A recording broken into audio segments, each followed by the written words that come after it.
All right. When a tech billionaire's private financial backing meets public law enforcement technology, the boundary between public safety and personal privacy gets stretched to its breaking point.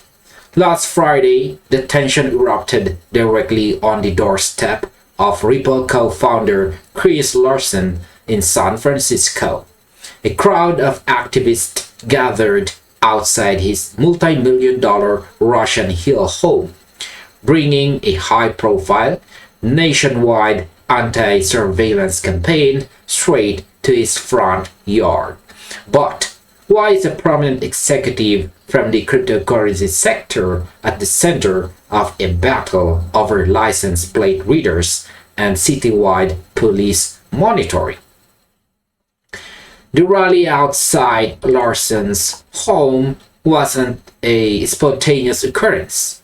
It was a calculated move by members of the Sunrise Movement Bay Area, who framed the demonstration as a billionaire watch party. Right? Protesters handed out bright flyers and set up a mock surveillance camera carrying a direct question: does this make you feel safer, Chris? Right? Activist organizer Luke Bouchard explained that the group intentionally brought the fight to Larsen's doorstep, stating that because he feels entitled to monitor the public through vast camera networks, citizens came to his house to watch him. Now, here's my opinion. I find this direct action strategy fascinating. Usually, public demonstrations occur at city halls or corporate headquarters. By bringing the protest straight to a executive's residence, activists are attempting to bridge the gap between private capital allocation and public accountability. It demonstrates how high net worth tech figures can no longer insulate themselves from the real world societal impact of their personal philanthropy. So, the next question is, how did a crypto co-founder become San Francisco's top surveillance financier? So, Chris Larsen's involvement with San Francisco's security infrastructure extends back several years, involving millions of dollars in personal capital. In 2021, he backed a $70,000 proposal to deploy security cameras in the Castro district, adding to previous donations aimed at installing cameras across various neighborhoods. By 2023, reports indicated he had contributed approximately $4 million toward community-level security camera initiatives. However, his funding scaled up dramatically in 2025 when he offered $9.4 million to relocate and modernize the San Francisco Police Department's real-time investigation center. Ripple even provided the physical office space for this facility through a lease arrangement.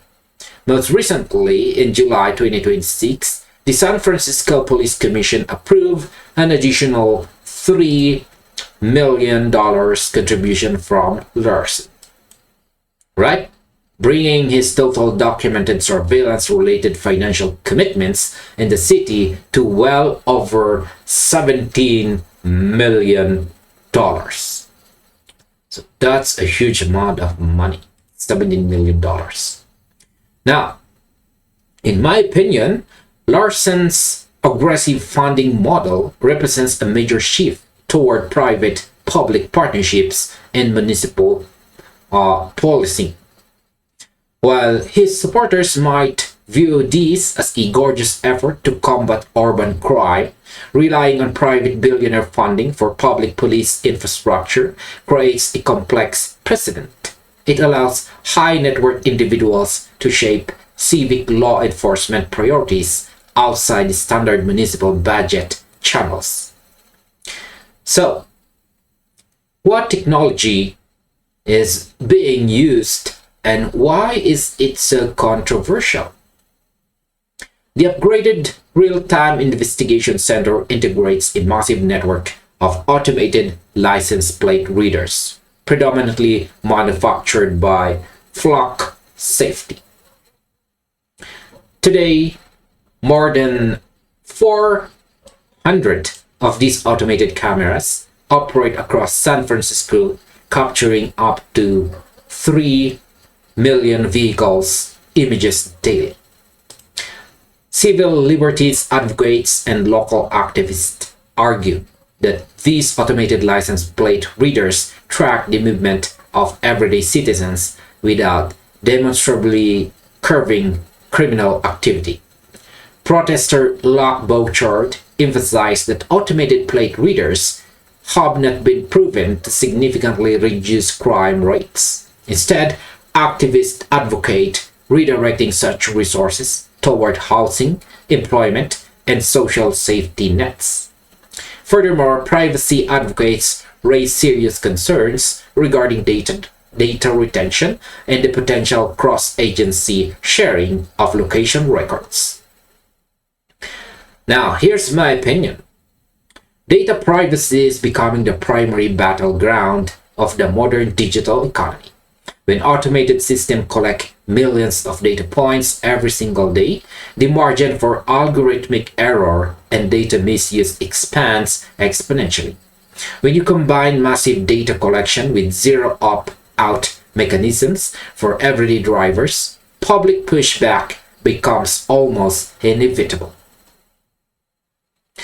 So, as for our overall conclusion, the demonstration outside Chris Larsen's San Francisco home highlights an escalating conflict between tech-funded public surveillance and civil privacy rights.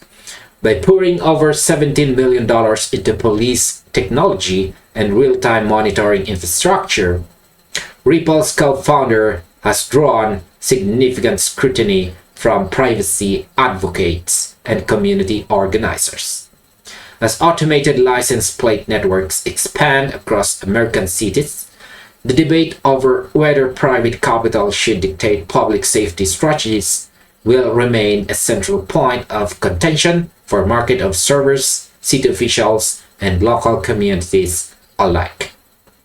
Alright, and this finally ends our video. Thank you very much for watching, and see you on the next one. If you enjoyed watching this video, you might just as well check this next recommended video right here.